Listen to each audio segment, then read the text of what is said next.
Então vamos lá. Notícias rápidas, que é um bloco que eu tô tentando fazer às vezes, onde a gente não vai se estender muito nas notícias, mas a gente vai falar de vários assuntos que estão rolando. Então, isso aqui eu só achei interessante. Me digam o que vocês acham, chat. Google adicionou um filtro web nos mecanismos de busca. Vocês viram isso? Tá meio escondido. Mas isso aqui, sinceramente, é bizarro. Eu vou ler para vocês. Ó. Escondido dentro da barra de ferramentas, mais, né, o botão mais dentro da barra de ferramentas, elimina quase todo o conteúdo adicional na página de resultados, como postagens patrocinadas e a lista de produtos da seção Shopping, apontando apenas links, praticamente voltando com a experiência de buscas do Google de antigamente. Por enquanto, a novidade está disponível apenas na versão desktop. E, na realidade, eu acho que está errado esse negócio de tirando postagens patrocinadas, porque, na realidade, ainda tem propaganda nisso aí, que eu dei uma olhada. Mas a ideia mesmo é que ele tira todas aquelas coisas de contexto lá, e eu não vou buscar no Google para vocês, porque uma dessas barras de contexto da outra vez fez o Google quase revelar meu endereço, mas se vocês procurarem um assunto, como por exemplo, eu fiz assim, ali, eu procurei Shoshana Zuboff, que é o nome de uma escritora que o pessoal referencia muito sobre capitalismo de vigilância, que era, eu tava lendo uns textos dela lá. Eu procurei, aí o que ele mostra? Ele mostra a foto dela, ele mostra os livros que ela lançou, mostra a Wikipedia dela, tudo em volta ali dos resultados, né? Se tu bota esse filtro, ele só mostra, tipo, o site dela, a Wikipedia dela, artigos que ela escreveu, os livros na Amazon, tá ligado? Então, por que eu achei bizarro isso? Pra mim, isso aqui, eu até preferiria usar o Google assim. Várias pessoas disseram, nossa, isso aqui é muito melhor, mas me parece o Google quase jogando a toalha, sabe? Sei que não é isso que ele tá fazendo, dizendo assim, ah, beleza, toda essa coisa que eu tava tentando fazer, de botar mais contexto nas coisas e de melhorar a experiência durante os 10 anos, que é basicamente isso, uns 10 anos atrás tava votando no Google, é bobajada. Nós vamos tirar isso. Sinceramente, eu não sei o que pensar disso. É isso que eu tô dizendo. Me digam o que vocês pensam nisso. E isso tem a ver com uma próxima notícia que eu vou trazer aqui, que é uma coisa que a gente já gongou um pouco durante outras lives, que é assim, vamos ir para a próxima notícia. OpenAI pode revelar seu próprio motor de busca para competir com o Google nos próximos dias. Isso foi da semana passada, da newsletter do Philippe Deschamps. A empresa estaria visando aproveitar sua parceria com a Microsoft para criar uma experiência de pesquisa mais abrangente do que os mecanismos atuais. O buscador poderá ser anunciado em um evento previsto para quarta-feira, dia 9. Eu já falei algumas vezes, um medo que o Google tem é que as pessoas parem de usar o Google para usar assistentes de IA. E eu acho que é uma coisa que vocês já devem estar notando. Que é basicamente assim, eu faço isso às vezes. Tô com uma dúvida super específica de programação. Se eu busco no Google, eu acho tipo uns fóruns, eu acho uns Stack Overflow com os códigos de erro que não me explica direito. Se eu vou num chat GPT da vida ou qualquer outro desses que são mais especializados em código e digo assim, ah, tô tendo esse erro de programação, o que é que eu faço? Dependendo, pode até me dar um snippet de código que faz a coisa correta, tá? E isso tá acontecendo em todas as áreas. Porque as pessoas às vezes preferem perguntar para uma ferramenta de IA, pode ser a Gemini, né, que seria do Google, do que pesquisar na busca do Google, que é uma coisa até que o pessoal já fala há muito tempo, que o Google meio que treinou o nosso cérebro a usar a ferramenta, então a gente faz uma busca já pensando em como vai ser o resultado da busca, a gente não busca em linguagem natural, a gente não busca exatamente o que a gente está imaginando, porque eu sei que o resultado vai estar assim, sei que as palavras-chave são essas e tal, e as IAs assistentes, né, os modelos de linguagem que conversam contigo, eles mudam um pouco essa lógica e é até uma coisa mais humana e mais legal. E ao mesmo tempo, o fato que é uma coisa paia que está acontecendo, que é conteúdo gerado de IA que está spamando a internet e entrando nos mecanismos de busca, também faz com que quando tu busca sites e resultados, às vezes tu tenha resultados piores. Às vezes tu acha um texto gerado de IA, lero sobre um assunto, quando na realidade tu cria uma linha só. Às vezes tu acha um vídeo inteiro produzido do comunista explicando as notícias, quando tu queria só a headline da notícia, tá ligado? Então, ao mesmo tempo que a gente tá num momento onde as pessoas preferem às vezes pedir para um modelo de linguagem explicar um negócio ou fazer uma busca por algum conhecimento para ti, os resultados do Google parece que estão dando uma piorada. E daí, enfim, o Google trazer essa interface velha, eu acho que não tem a ver com um nem o outro. Só é meio bizarro, parece que eles estão jogando um pouco a toalha. Mas existe esse medo, eu acho, do Google, que é bem presente. Acho que até algumas pessoas já falaram isso explicitamente, de que assim, ó, talvez busca na internet seja uma coisa que morreu, que não vai mais existir. Que a gente não vai mais interagir com o conteúdo da internet assim. E não necessariamente isso é muito bom, porque esses modelos de linguagem, essas assistentes de IA, não necessariamente eles são tudo que a busca era, né? Eles são diferentes. E eles têm coisas que são melhores, mas tem coisas que são piores também, né? Tem a questão dele até agora não conseguir te citar muitas fontes, tem a questão dele às vezes alucinar o conteúdo, e tem a questão também, que é a mesma crítica, por exemplo, que o pessoal faz ao Open Graph do Facebook, que é tu tá dentro de uma OpenAI, tu tá dentro de qualquer outra plataforma, que seja o Gemini, que seja a da Meta, que seja o Grok do Twitter, e daí tu tá dentro da plataforma conversando com uma ferramenta deles. Tu não tá, por exemplo, quando ele diz assim, a letra de tal música é isso aqui, e daí tu lê isso dentro da plataforma, tu não vai pro site do artista, ou tu não vai pro YouTube onde tu ia ouvir a música, ou tu não vai para quando é uma notícia ou uma informação, tu não vai ir para a fonte da notícia, tu não vai para a Wikipedia, tu fica interagindo dentro da plataforma, que é uma dinâmica, na real, que as empresas gostam dessa dinâmica, entende? Então isso aí vai ser uma mudança muito grande, e o que eu quero dizer é que talvez o Google possa ir de base com isso, ou pelo menos tenha que mudar radicalmente, e é por isso também que eles reverteram aquele curso de fazer uma IA bem na manha, bem com cuidado, levando a segurança em consideração, e quando as outras empresas, principalmente a OpenAI, puxando junto com a Microsoft, começaram a meio que aumentar o ritmo de desenvolvimento da IA, o Google também teve que ir embora, teve que ir atrás. Mas será que sem o motor de busca a IA generativa vai encontrar o que precisa? A base de dados vai ser muito mais restrita? Então, é uma pergunta que tem. E daí, inclusive, eu ia recomendar para vocês um vídeo que eu coloquei... Peraí, tem muitas notícias já. Coloquei aqui. Muito bom esse vídeo. Que é How AI Was Stolen. Como a IA foi roubada. Do canal Then and Now. É um documentário de 3 horas. Tá? E, sinceramente, eu adoraria poder fazer o react com vocês. Só que daí o react ia ter 24 horas. Mas eu recomendo vocês verem esse vídeo. Porque ele vai tocar em várias das questões que a gente já tocou aqui no canal.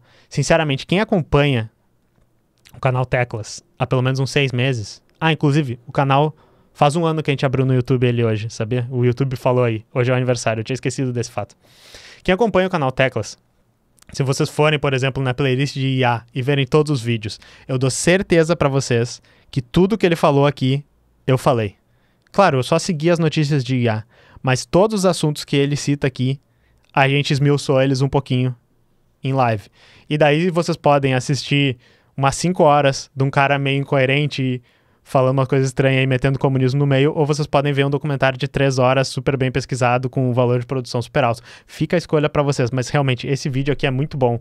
How AI Was Stolen, que já tem um vídeo desse cara aqui que é How the Web Was Stolen, que fala a mesma coisa do contexto da internet, também da web, né, que a gente chama. Esse cara tem um vídeo sobre Hegel e Kant, eu não tava ligado. Legal. Sim, o Google tá para integrar o Gemini no buscador, mas então várias dessas questões estão aqui nesse vídeo. E, sinceramente, a gente poderia, de repente, sei lá, fazer um Cine Soberana desse filme aqui, porque é maravilhoso. Desse filme, é um filme de 3 horas. Mas essas aqui são as notícias de IA. Eu vou ir para as próximas, porque esse era o bloco de notícias rápidas. Então, saca só, essa aqui só é engraçada e rápida. Nintendo Switch é hackeado para rodar o Windows 11 e a instalação leva 3 horas para concluir. Às vezes, eu vou ser bem sincero com vocês. Às vezes eu leio umas headlines aqui no The Champ, né, umas chamadinhas no The Champs, e eu fico meio assim, isso aqui é do mesmo nível que as outras notícias? Isso aqui é necessário mesmo? Mas ao mesmo tempo eu penso, não, eu li isso, eu achei interessante e eu até trouxe pra live, então quem sou eu para criticar? Mas então, olha só, até mesmo tarefas básicas levam cerca de 10 segundos para responder. O experimento conclui que para obter uma melhor experiência de desempenho na arquitetura ARM do Switch, um sistema Linux seria mais recomendado. Então é que eu sempre fico assim, tipo... Isso...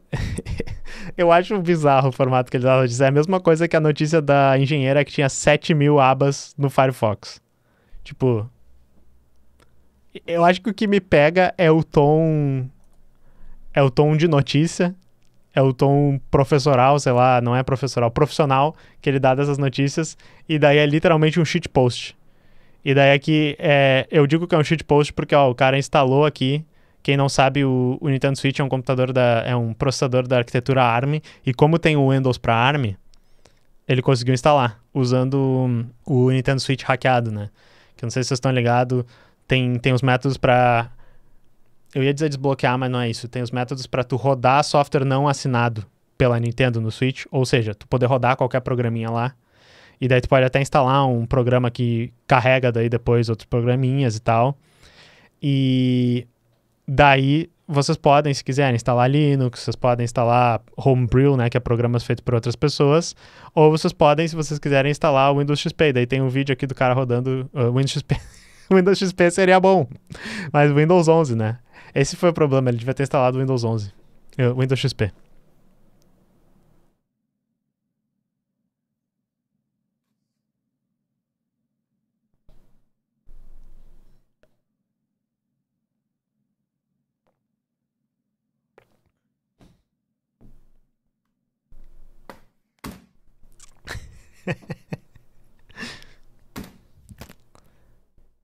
E daí você sabe que é o shitpost porque a pessoa diz, eu fiquei puto e dei soco no meu tweet.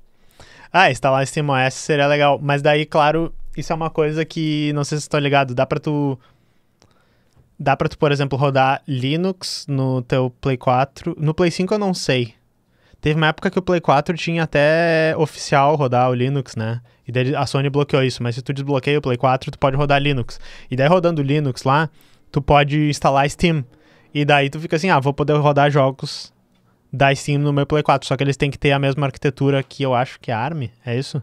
Mas enfim, tu não pode rodar qualquer jogo no teu Play 4 da tua Steam, eu acho. E daí também não sei como é que fica a performance. Play 3 com Linux dá pra fazer também, ó.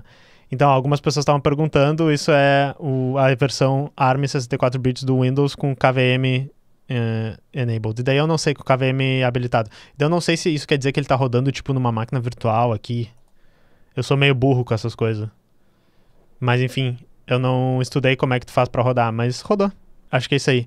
Não, mas então Proton tá aí, o Luiz falou, mas eu tenho quase certeza que daí é um problema de se o jogo é só x86, tu não vai conseguir rodar ele num ARM, né?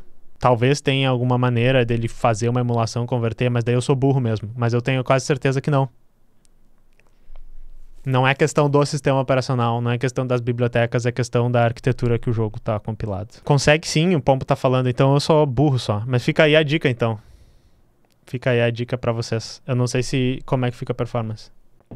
Mas é emulação. Então eu sei como é que fica a performance.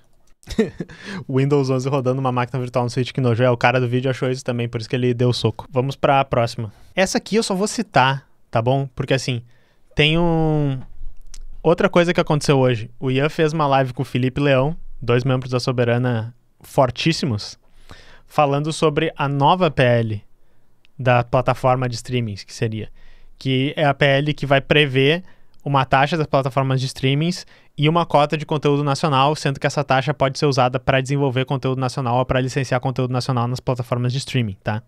Então tem aqui uma outra notícia que tem a ver com isso, e eu não fui muito atrás, mas daí eu vou usar essa notícia que saiu na newsletter do The Champs para sugerir que vocês vejam esse corte do Felipe Leão e do Ian falando sobre essa nova lei aqui, essa nova proposta de lei, que é uma nova proposta que substituiria aquela proposta lá que o Kim Kataguiri, o Igor do Flow, um monte de outros liberais ficaram tirando, arrancando os cabelos e enfiando o braço dentro do cu, que o governo vai taxar streaming e tal. É uma nova proposta que, segundo o Felipe Leão, que leu ali, disse que é melhor. Então vou recomendar vocês verem o vídeo.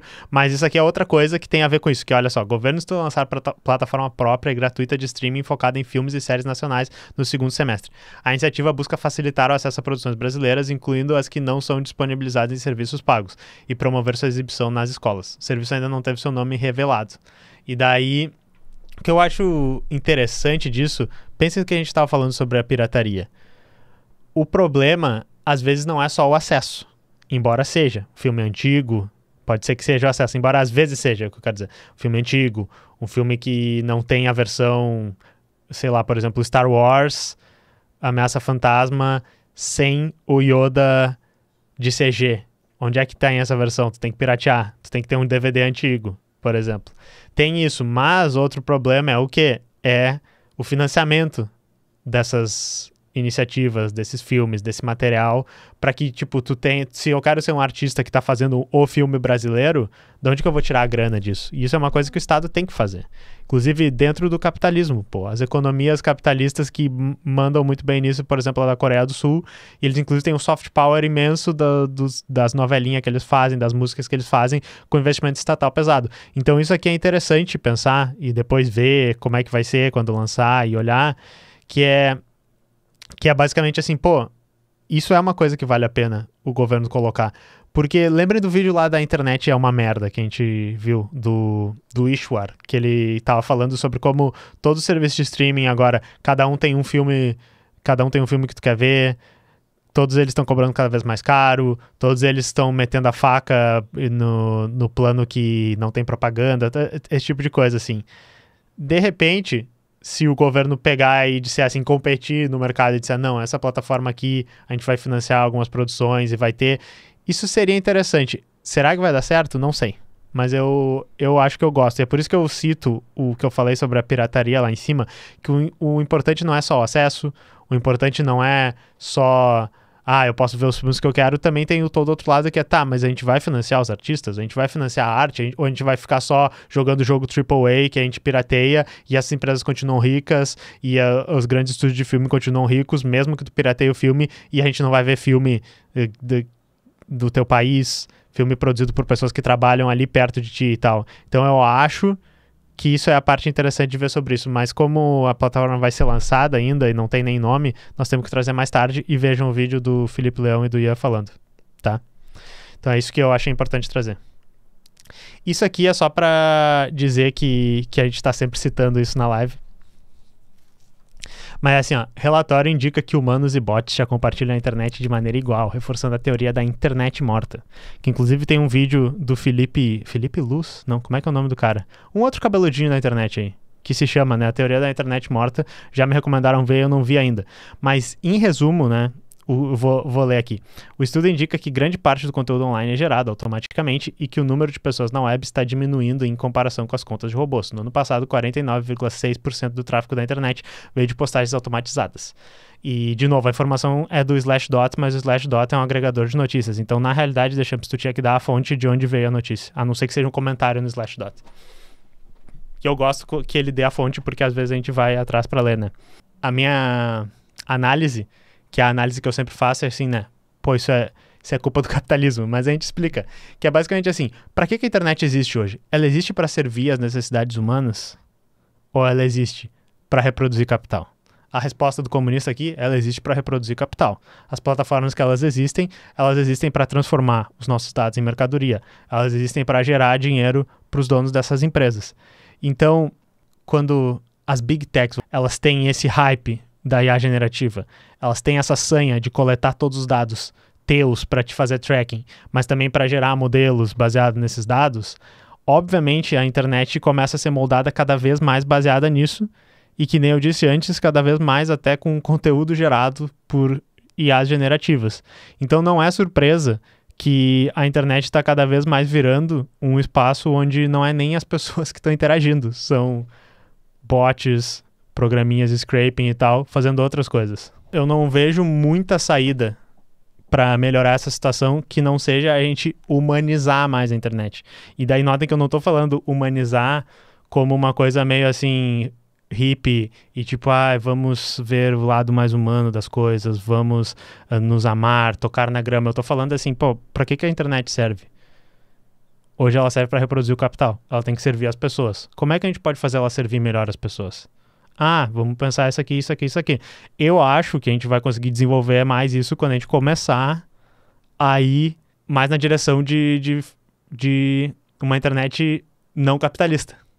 Entende? Uma internet que está fugindo dessa lógica de só reproduzir capital, só transformar tudo em mercadoria. Por isso eu digo assim, beleza, legal pensar nisso, legal pensar em soluções, mas vamos pensar também na parte política, vamos pensar em superar o capitalismo.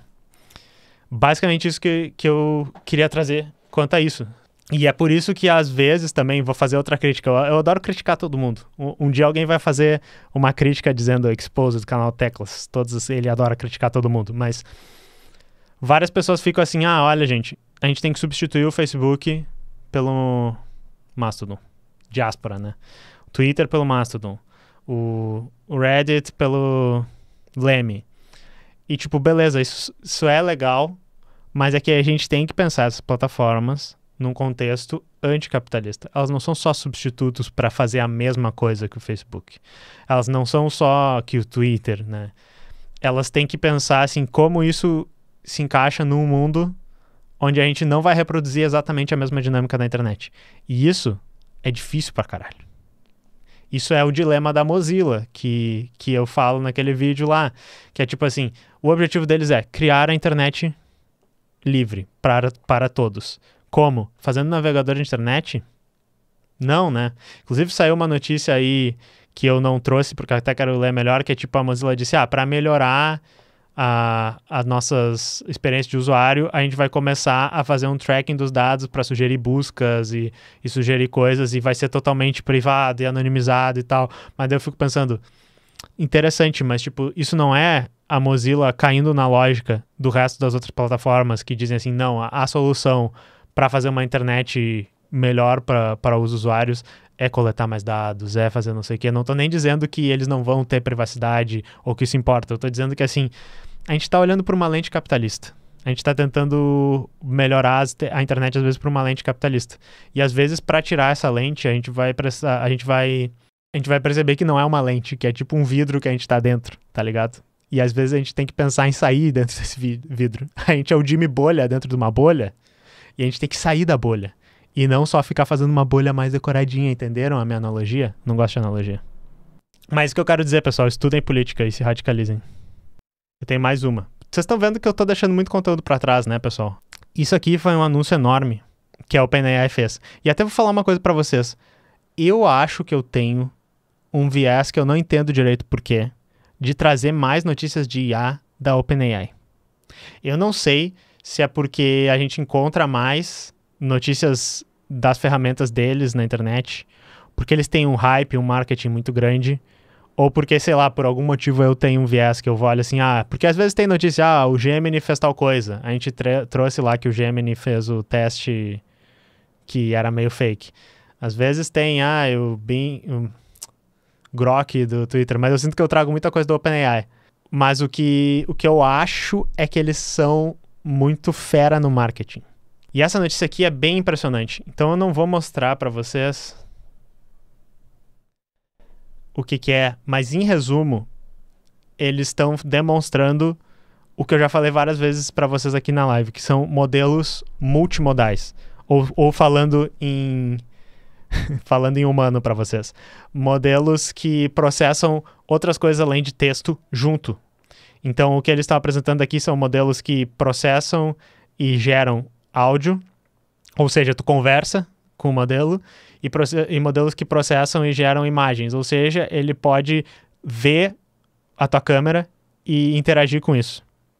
E tem um vídeo aqui no canal que é o que eu falo, a revolução dos modelos multimodais, alguma coisa assim, que eu realmente acho que isso é uma coisa muito foda e, enfim, eles estão demonstrando como é foda isso, que é, em resumo, ele vai tendo um modelo que entende voz, e ele vai dizer, e aí, meu assistente, como é que você tá? E daí ele diz, oi, eu tô bem, o que você precisa fazer? E daí a pessoa diz, tá vendo isso que tem aqui no meu cenário? E daí filma ali, daí ele, é uma porta.